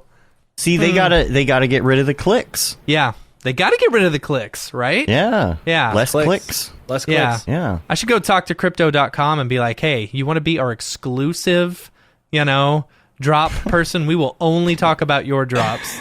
There you go. Crypto.com, contact me, Matt at Mograph.com. We'll talk. Go. We'll talk. Schmoozy Matt kicking in. They got that Super Bowl money, Matt. You can. I know, right? Yeah. I know, dude. Yeah. Huh. We could eventually have that Grayscale money if they sponsored us. Oh, wait, what? Let's go. There you go. All right, so first up today is Xsulo. Xsulo is a cool artist. They've been around for a while in this space. I believe they've done several drops on Nifty Gateway. Really pretty stuff. I love the colors. I think the blues and pinks have always been very popular. Like, I think when people think about, like, you know, like, say 2016 to 2025, that's what I'm going to say. That's what I'm going to say when it's going to end. When people think about design, 3D design at that time, they're going to think pinks and blues. You know, it's the blue and pink era. It's the blue and pink era. You know, right. Yeah, 100%. It's a pretty piece. Xsulo has some more pieces that they have dropped on Nifty Gateway. So if you're interested in checking out some of their work, you can do that. Next one that I've got is on the 4th, Sophia the Robot. Here's what's interesting about this. So y'all know Sophia the Robot, right? It's the one, Dave, if you could click on Sophia the Robot on the Twitter icon, that'd be awesome. Uh-huh. So this is like that robot. Yes. Yeah, y'all know Sophia the one that said Robot. Kill all humans. Yeah, something like that. Yeah. So I think they're just like feeding it AI and stuff like that, you know, and then it's producing art from it. A lot of people are doing this. I think it's weird that they're just having this robot do it, you know, but this is not the first drop that Sophia has done for Nifty Gateway. You got to gamify it. You got to gamify it, yeah. Oh. So this is another one that they're doing. I'm assuming it's on like what's the word? Pre-human, whatever. The cave paintings and stuff. So prehistoric. Prehistoric. Yeah, I guess prehistoric art and stuff like that. Yeah. So. That's on the 4th. On the 5th, there's a couple of drops. The first one is by Justin Graphics. This is their drop called Eternal. I think it's really pretty. I like the composition and stuff like that. You know, really pretty. Nature scenes and stuff. Next up is Snuffy on the 5th. Ooh, that's interesting. Yeah, interesting Cloudhead looking stuff. You know, clay renders, classic clay renders and stuff. Snuffy NYC. I don't know. The UGG. The UGG. Yep. There you go. So get you some UGG. There you go. Love it. That's what's dropping on Nifty Gateway. Let's move over to Maker's Place. There's a couple of good drops there. On the 1st, tomorrow, we've got Peter Moorbacher, I believe Moorbacher. This is I really love the looks of these. Like this one is called Renewed Growth. Yes. Yeah. I think Renewed these are Growth. these paintings. I'm not 100% sure. I didn't do a lot of the newest paintings from the Angelarium collective or collection. So really pretty stuff. I like seeing not just, you know, lately I've really enjoyed seeing not just Mograph artists doing drops and stuff like that, but also like physical painters and like different artists and stuff like that. It's been very cool, you know, because there's a lot of really bad crap out there. So next up, you've got Pascal Blanche doing a drop on the 2nd. I love this. This is so This pretty. is great. This is great. Like these Zoom out illustrations one and here. stuff like that are super cool. Blends 3D and 2D disciplines into a whole new unique style, which I think is super, super awesome. That's really pretty stuff right there. There we go. Yeah. Oh, here's some others. Cool. Yeah. Is that Mandalorian? What was I have that? no idea. Looked like Mandalorian. Mandalorian inspired. Oh, I like those. Which one? Right there. Kind of. Yeah. Good looking stuff. So that's on the 2nd of February. Oops. Groundhog Day, as everyone knows. And then Groundhog Day, as everyone knows. as everyone and then on the 3rd, Alan Bolton is doing a drop called the Rebirth Collection. I thought this one was cool. It felt like a mix between, like, if you were to if Blake Catherine and Bill Ellis were to have a baby and they were to be an artist, this is what it would look like, I think. Yeah. Get them golden skulls and mix them with the pretty environments. Yeah. Soundscapes and what do you call them? 360. There's a name for it for Blake Catherine's turntable. Oh, I don't know what hers are. I think there's a name for that kind of style. It's pretty stuff. It's cool looking stuff. Yeah. So that's it. All I've got as far as the big drops and stuff. I don't think we have any community drops. We don't really have any community drops today. That's okay. There was a lot. Gas prices are down right now, so good time to mint. Yeah. And Nick, last time you were on was, I think, right after the Beeple sale and before the January, February explosion. Yeah. So what? There's a lot's happened since then. What do you think about everything going on in this space? In this space, I think it's in this space. I think it's endlessly fascinating. I think I said this last time. Seeing a new place for 3D artists to flex and potentially make money and to have an outlet, and that is all 100% good. For me, that's the biggest, most exciting part of it. So, I got into this kind of by accident from Beeple. I think most of us, you're like, oh, Beeple's doing one of these NFT things. That was Beeple's my friend. I'll buy something. Sure. Yeah, that was our thought process. Yeah. It was literally during COVID, a lot of friends had albums they recorded, and another friend of mine did physical paintings, and I bought one of theirs, and it was just this awesome way for okay, people are at home and I want to support them, and they decided to go make something in the world. I respect that. I'll buy it. So I kind of thought of it like that. My buddy Beeple's gonna put a piece of art for sale and it's $1. I'm gonna go get one of these. Yeah. And then we all know what happened after that. It's okay, everything got crazy there. And for me, it's just anything new like that. It's fascinating. And I can only watch something for so long before I want to get my hands dirty and start to learn the other side of this. I collected some Beeples. I collected some of my other 3D friends' art and little, fun stuff I saw. And then in February, I did, I put out 2 pieces on Foundation, just to mostly learn about it and see what it felt like from the other side, from the artist's point of view. And that may have been around when last we talked. And since then, it's just been nonstop fascination in the whole space. So I did a deep dive in DeFi and, Web3, and half my phone calls are with friends learning how to do manifold contracts and all this craziness, right? I'm in it. And I think it's fascinating. Again, mostly from the 3D artist point of view, but also just as what this might become in the world. So I know this podcast is more about NFTs, but I think there's this crypto stuff just fascinating. So frankly, I should have went to more of the events, I missed out on the NYC NFT and Art Basel, whatever they call that thing. And so this summer, I decided I want to do a project. So I minted and put out my own project on Foundation over the last month. I think it started January 1st. That was fun to kind of learn about that from the artist point of view and talk to the collectors and that whole thing. It's all been fascinating. I but it's goddamn too much. It's like it's too much to understand. Every day I wake up, there's 8 other projects that a friend of mine knows about that I have no clue is even happening. So it's fascinating. I didn't think I realized that you actually have on Foundation, you've got the first Grayscale Gorilla tutorial up. Yeah, this was something I experimented with. I think it was February, and so I put up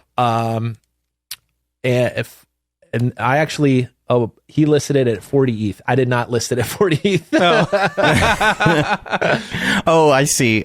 Yeah, so that's funny. Emmerich collected it. He's a great artist himself. He does the toy faces. Oh yeah. So he grabbed it. And so that was kind of my experiment. I put up the very first Grayscale Gorilla tutorial and the very first shiny sphere render I've ever done in Cinema 4D. That was out in public and sold those. And that was so fascinating. Learned so much from that. And then that's what, ever since then, I've always wanted to do another project that was more like a modern render, something I would have made this year. And so that's when the Gorillas project was kind of born. Built it over the summer and finally had time to mint it and really talk about it early this year.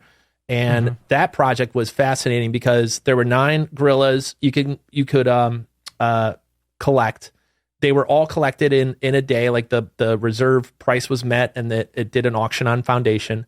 And all 9 of them are collected by 9 unique owners, which I'm really proud of. That's cool. That's really super cool. And a lot of them are, long-term Grayscale Gorilla fans and just, even friends of mine that wanted to be a part of the collection. And then just recently I announced I'm going to do phone calls with everybody who's a collector. So I've been meeting some of the people I don't know. That's cool. Through Zoom and through Google Meet calls. And that's been really fun too. So like I said on the last podcast with you guys, like, I can't sit on the sidelines for too long. I mostly learn by like doing and creating and getting my hands dirty. So it's been fascinating as from the artist side to go make that collection and kind of go through all of this stuff, the emotions of it, and watching a piece maybe go for more than you thought, and watching another piece go for less than you thought it would, and it's been fascinating. And we raised a ton of money for a charity as well, which was really great. I was gonna say that's like adding on to that, the charity aspect of it was fantastic. Really cool of you. Yeah. Question for you: has this explosion of NFT space changed at all the momentum or the thoughts in which Grayscale Gorilla, because you're creating assets and things for people to be able to use in this 3D space. Has any of that kind of changed course for you guys on certain things or thoughts, or how do we incorporate this, or how do we help artists? I don't know.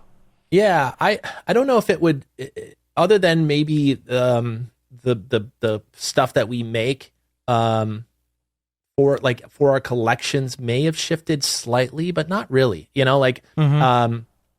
We still think about the same thing. Like, what are the things that artists need every day that they can pull from the library, and then what is on trend that we can make.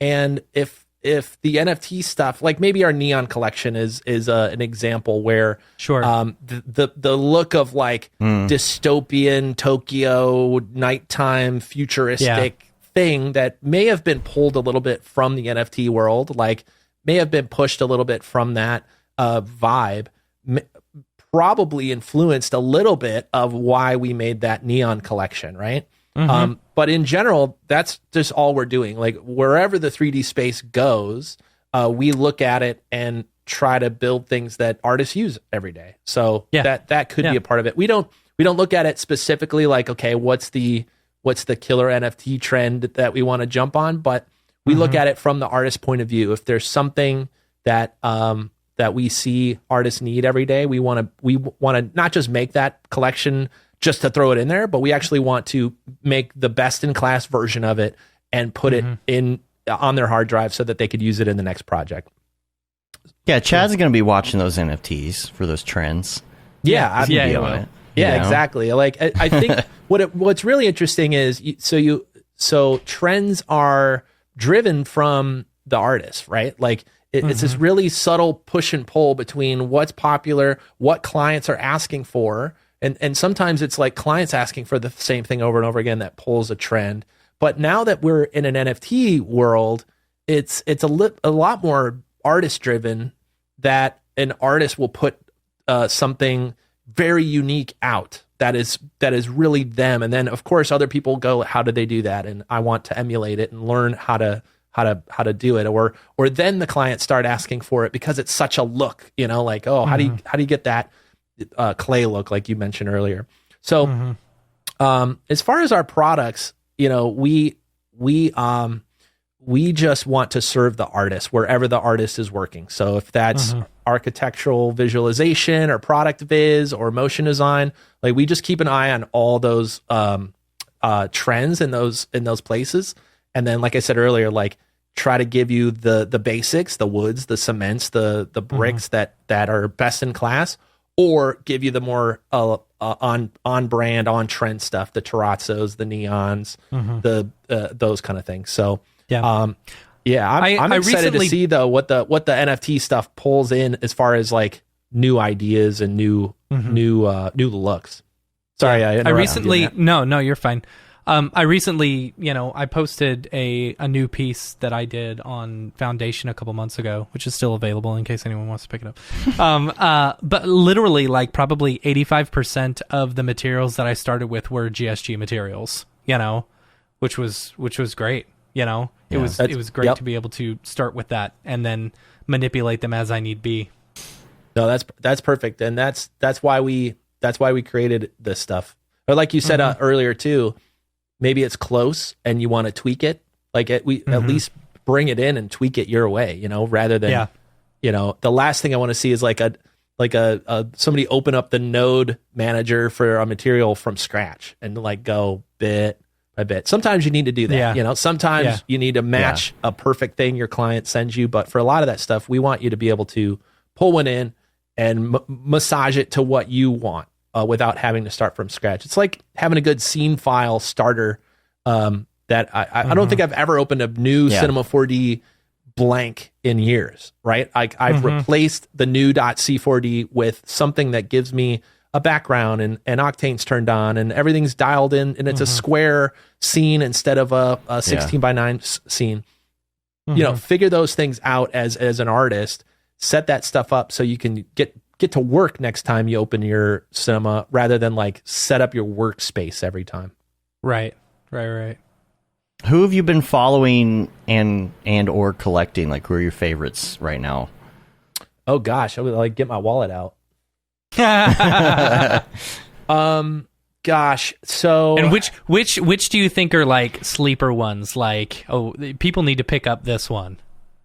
You know what I thought would do really well and didn't was the Devols project. So it's like those little cherubs with the masks over their face. You seen those floating around? I haven't. No. I haven't seen that. So there's so many. There's so many. I think I never know how this stuff's pronounced, because you just read it in a Discord, but I think it's Devols. Oh, okay, I something see like that. Yeah. So I have Devols, I've got a few of those crazy little characters. I love the art on those. They're a little punk rock and a little ridiculous. I thought those would be kind of a bigger thing, especially as a PFP project. And then Dave, I put it in the chat if you want to bring it up. Cool. Oh yeah. And then I got the Beeple stuff. I was proud to get some early Beeple stuff. And how many pieces of his do you own? There's 3 right now. Cool. So I may have to do one of your ideas there and maybe sell one of these days, but I don't know. To be in an early Beeple is really, really fun. My buddy just mentioned Doodle Dogs. He's pumped about it because he's like, there's no dog projects, and I'm like, I'm a dog owner. I love dogs, so I'm like, maybe I'll get maybe a little Doodle Dogs. Kind of silly, but kind of. Dorpy does have a dog project. He does. Dorpy. It's actually not real. You may need to get one of these Doodle Dogs, Dorpy. One of them looks they don't. I have like mostly like black fur dog, and there's doodle dogs. I gotta say, they don't have a lot of black fur dogs. Well, I wish they did, but if you want one that looks like Dorpy, you may want to check the doodle dogs out. All right. And then I jumped into the Gary V train mostly because I think Gary's insane and crazy, and I think he's a long-term actor in this world. He's, of all the people who might show up for the money and disappear, I don't think Gary's one of those. Whatever you think about Gary, he's just been a long-term player in this space. So that's been exciting to do that and think about maybe going to his event and all that, which people will be there. I just found out. I'm super excited. Maybe see him. Here's the doodle dogs right here. Oh yeah, see, get some doodle dogs. That's cool. Yeah. Other than Dorpy's project is called Dead Dogs. It's Dead Dogs with a 5 instead of an S. Yeah. Where can I get a dead dog? He's got 2 so far. I need to mint them. I should actually legit. Somebody on TikTok asked if we could legit mint them, and I was like, all right, maybe we'll do that. Maybe we'll do that. We'll see. The rest has been a lot of friends and I got a G Monk and cool. Just people in the industry when they drop something that look cool, I grab them. I don't have it all in front of me. I wish another time I'll open it up and do it. But when industry friends made something, I tried to pick it up. Sometimes I couldn't. A lot of times, like I don't know how to say his last name. It's Joe Ryba or Joe Reba. His stuff. He's been posting some really like abstracty Mograph awesome stuff and just putting it on Foundation, like almost like his dailies. And every time I see one, I'm like, man, I got to get one. Yeah. And then I'd see one I loved. I'd go grab it. Somebody else would triple bid me and move it up. Finally got one of his. Love his work. He's kind of like treating this almost. I don't want to put words in his mouth, but I love how he's like building a new vibe. You could see him evolve, I guess. You could see his style and his vibe evolve every week. And he almost is like the perfect example of somebody who would have just put something on Instagram 2 years ago. And instead he just literally puts it on Foundation. And it's always like 0.1 ETH or something. And people grab it if they love it. And I love that about his work. Yeah. And those are the ones I try to look into and try to grab. Yeah. Oh boy. Look who's Speaking here. of. Hey y'all. Heard you were talking about me, but I was a little nervous because I heard there was going to be a gorilla on the show, but I guess that's not the case, so that's good. I guess you guys did your job on your guerrilla marketing. Oh gosh. Oh boo. Where's the downvote button? Oh, of course, I don't really need grayscale gorilla. I just need regular gorilla because I can only see grayscale anyway. All right, I'll give you 2 points on that one. 2 points. Yeah. Nick, I heard that you're going to Colorado pretty soon to see EJ. Make sure you tell Gus that I said hi, Gus the pug. And speaking of gorillas, I'm working on a new NFT in remembrance of Harambe. Okay. Not to get all political, but he was a friend of mine because we worked out at the same jungle gym. Oh my God. Anyway, I gotta go. I got some water boiling in the other room. I'm gonna make some tea. Earl Greyhound. Oh my gosh. So bad. Okay, bye. Dorothy, it's as soon as you left, I felt the weight of the world fall off of my shoulder. You either love him or you hate him, right?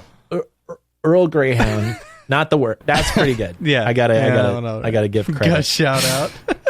Gus shout out. Miss you, Gussie. Miss you, Gussie. The dad jokes. What's funny. everyone's Good like old dog Gus. voice when you see a new dog park? You got a dog voice? So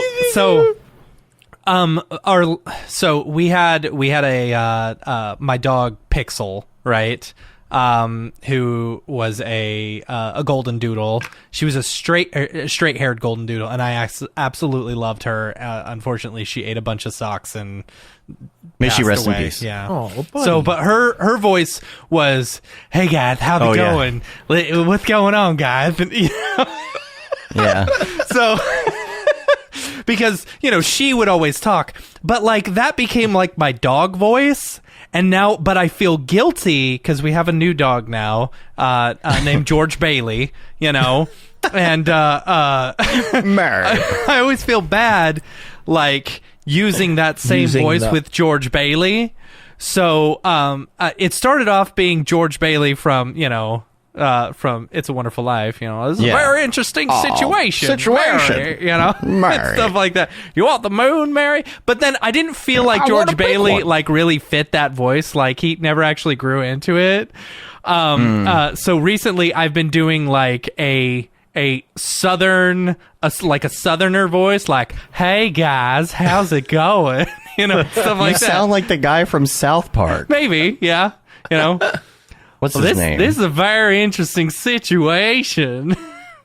I don't know. You're the guy from South Park. That is in It's a Wonderful currently Life. George Bailey's voice. Yeah, Mr. Garrison. What's yours, Nick? Yeah. No, I mean, I think that's another way to look at it, like what your dog's voice is. I fall into like I'm talking to a baby every time there's a dog around. Like, who's the baby? Who's my big baby? Who's my baby? My little duty. Come on, booty. We all turn into that person for some reason. I forget. I forget. I'll be on like a Zoom call and it's like, slightly professional here, guys. And then here's my dog. Booty. Come on in. Right. Oh man, that's so Sarah says it sounds like the creepy guy from Family Guy. Hey guys. Hey there, Marcion. Haven't seen the paper boy in a while. Waiting on him to bring me some good news. Yeah, see, it does sound like the ice cream guy. Then you get the lisp in there like that. Yeah. Oh, it's funny. That's funny. We are off the rails. Yeah.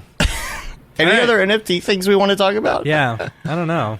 Oh my. How's everyone feeling with the the price drops and everything? How's everyone like? Part of me was like, okay, I bought. Good question. Part of me was like, everything's on sale. And part of me is like, oh no, what's happening? How do you guys picture? So what's interesting is like, so say the floor. So this is what I was thinking, right? ETH is down, right? It's $2,600 at the moment. Mm-hmm. So you could go and buy some ETH as long as you're not buying it with ETH that you already have that you paid more for, if you're like new transferring, ETH. If you're getting new ETH and buying it with that, and even if the floor stays the same, as long as the price of ETH is going up, if you sell it for the same amount of ETH, you're still making money, Yeah. So, I mean, I don't know. Buy the dip. Buy the dip. Buy the dip. And the chips. Keep buying the dip. Keep buying the dip. Eventually, you'll run out of money, and then you can't buy the dip anymore. Yeah, that was my problem.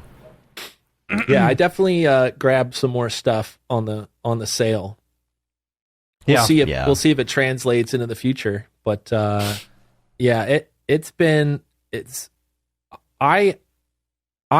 glad we're still like a year and a half out. Basically, I kind of think of like Beeple's first drop is like when all this stuff came into view for me, at least, So like almost a year and a half later, we're still here talking about it, and there's something interesting to say. So I'm finding it endlessly fascinating. I'll go down any rabbit hole anyone sends me. And now that everything's on sale, let's go grab some doodle dogs. Yeah, get some more. buy some more ETH and crypto tokens, and honestly, I don't feel really bad about what I'm holding right now, because I would feel a little more nervous if everything weren't bad.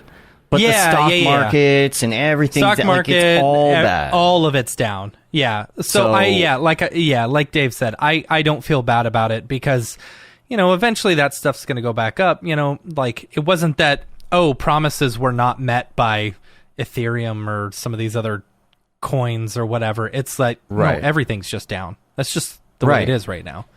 If the stock market was going all the way up and ETH was tanking, then we would probably be a little more nervous, right? It's because everyone was selling off their ETH in order to pay off all those taxes.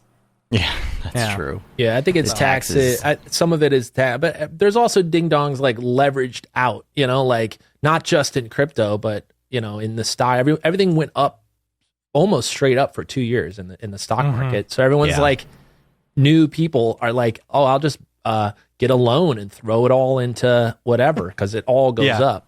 So you see a 10-20% pullback anywhere, and so now you got, I think, a little bit of taxes. I think that's a smart thing to add on top of this. But I think mostly you get a bunch of people who are like leveraged out that are like, I got to sell some stuff to pay off my loan and not be underwater. So of course, what are they going to sell? What's up? Like, okay, everything's up, but crypto's way up at the time. Yeah. So like they're going to start selling. That pushes everything down. I don't see a fundamental super shift in any of this. I just think I think we're still super early days, obviously, in the crypto NFT world. Who knows? There might be a bubble. We might have a 4-year dip for everything. We may go through, the web bubble for crypto, but I just think it's so fundamentally a part of the future. I don't know if people be buying apes forever in the future, but this tech, it seems that it will find a home in what we are a part of in the next 10 years. So I'm still bullish. There was the bubble in 99 or whatever, and it's not like we don't have the internet still. Yeah. Right? Like it kind of self-corrected and went its own way. And you hear things about, I think it's Arizona, who is trying to adopt Bitcoin as like official accepted tender. I think when you see more mass adoption, like Arizona, I believe it was Arizona. Yeah, it's something where I think, like you said, it's in its infancy, right? Like mom and dad don't use Bitcoin yet for the most part. So, like when they do, then I think it's gonna do better. So my dog heard me using its voice, and now it is barking in its crate right now. He's home. Whoops. Guys, you were talking about me. Bark, bark, bark, bark, bark. Are you done with your podcast? That's funny. Those guys are too smart. But if I call my, like I'm on a voice call with my wife, and I talk to her and she puts me on speakerphone, my dog will freak out. Really? Yeah, like if I'm at the office, he'll get up and look down the driveway like he's coming. Is that him? He's like just mad for the next hour. You don't take him into your office with you?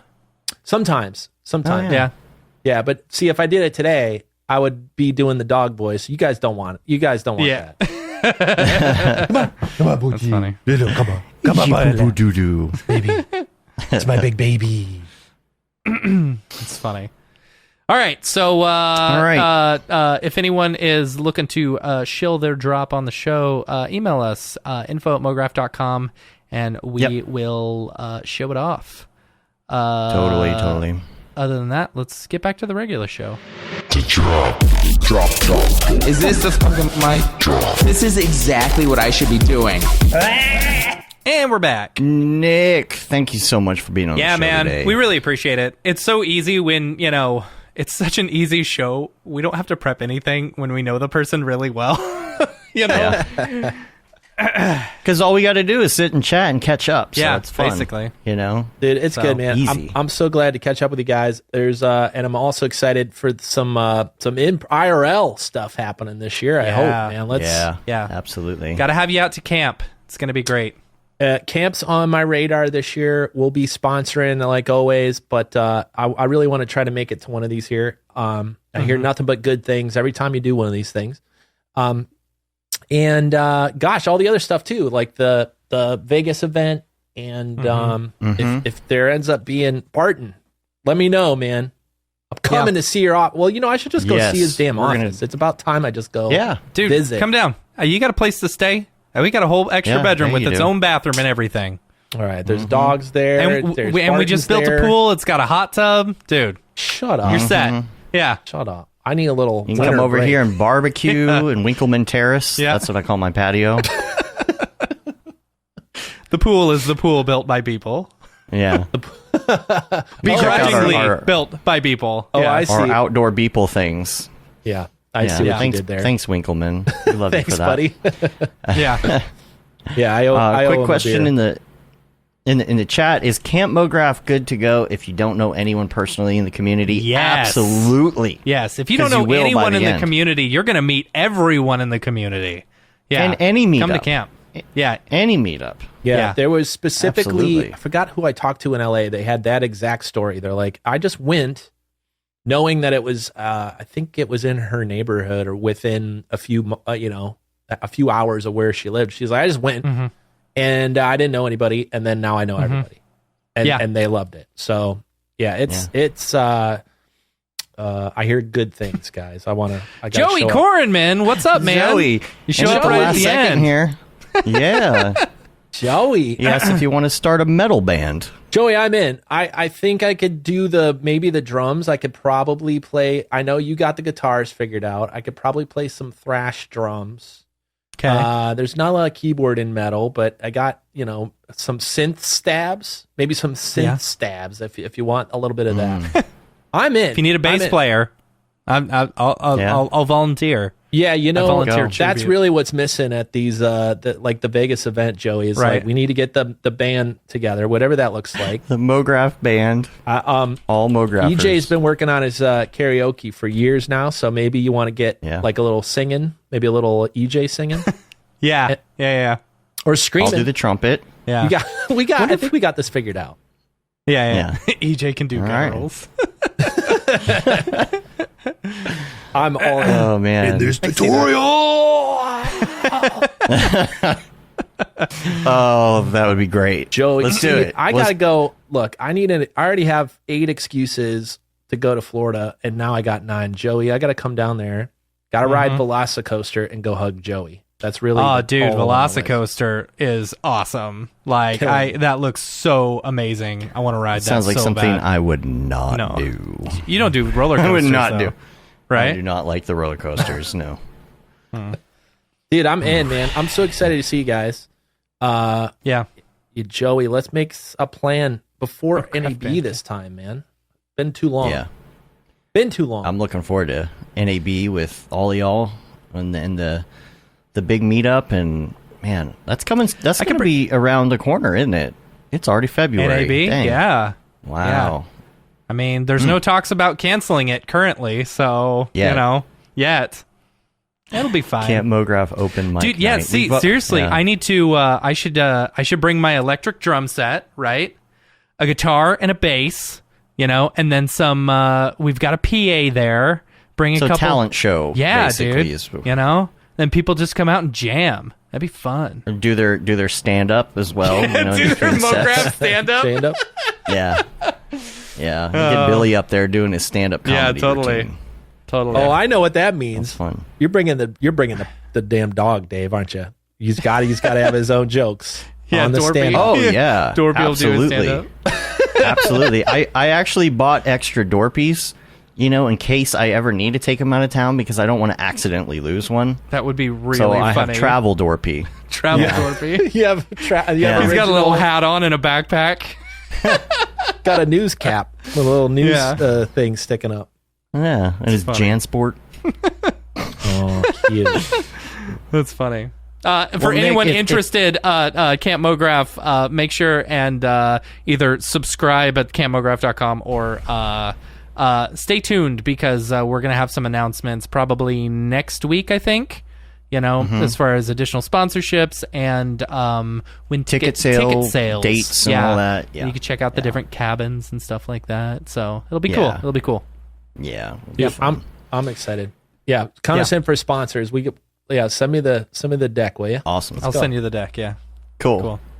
I love it. All right. Nick, if people want to find you online, where can they talk to you and chat with you? Oh. Besides your Discord, obviously. Yeah, if you're a 3D professional, come join the Grayscale Gorilla Discord. If you want to yell at me, you can do it on Twitter at Nick Vegas. We also have Grayscale Gorilla, which is GSG3D on Twitter.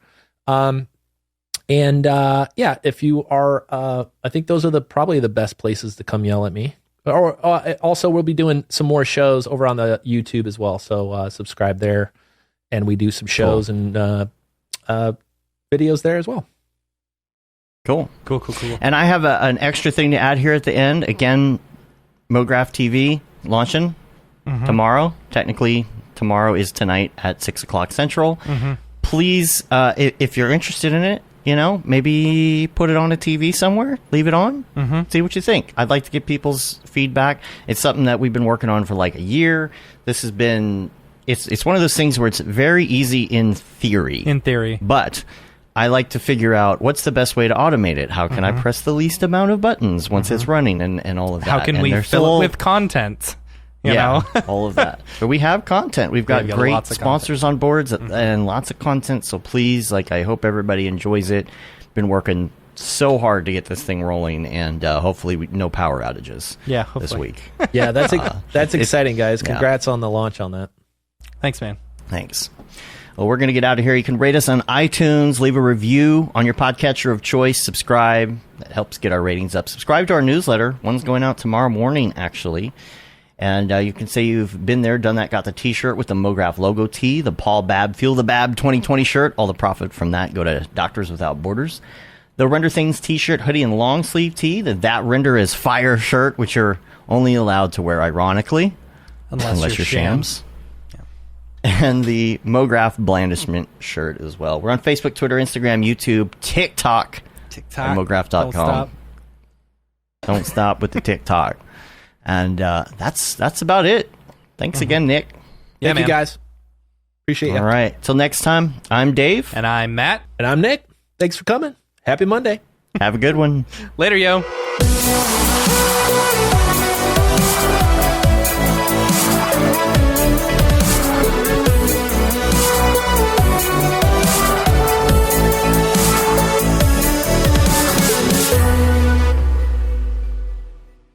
Pretty good, I guess.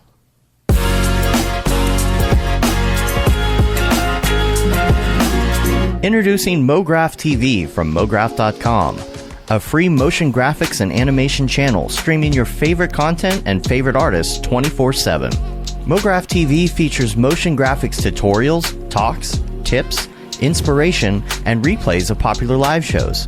We offer something for all levels of designer, from introductory tutorials to high-level breakdowns and everything in between. That track looks great to me.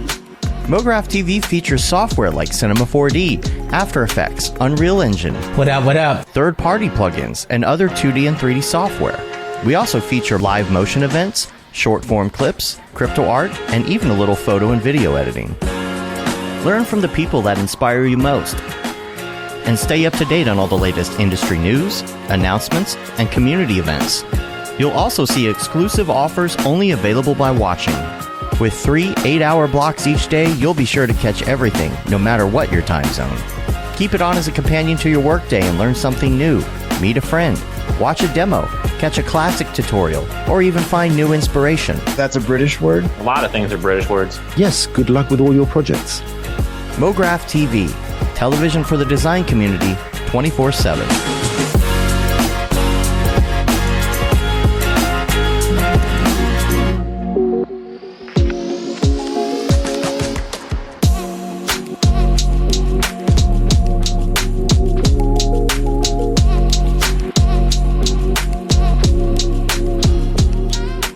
Mograph.com, an online resource for motion graphic artists.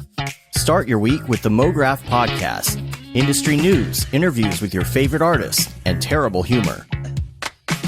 Watch live shows and interviews from Mograph events like NAB, SIGGRAPH, Half-Res, and local meetups. Our Mograph Talks feature live demos and motivation from artists all around the world. Sometimes you gotta make stuff that you're not gonna put on your reel, and I'm not here to judge. What if Rick and Morty show up for the countdown at midnight? That's where I peaked in life, in my career. We gotta stop this thing, Rick! It's gonna kill us all! Hear from the people that create your software, design your render engines, and artists that are changing the face of modern motion graphics. You get that render done. Yeah, you better frame what? Mograph tutorials and online classes will teach you about Cinema 4D, After Effects, as well as other popular software and render engines. Throw in the HDR Studio, take the render settings, pick the HDR, put in a reflection, and gorgeous. Branch into new software. Learn time-saving tips, techniques, workflows, and lessons that'll keep you up to date in the world of motion design.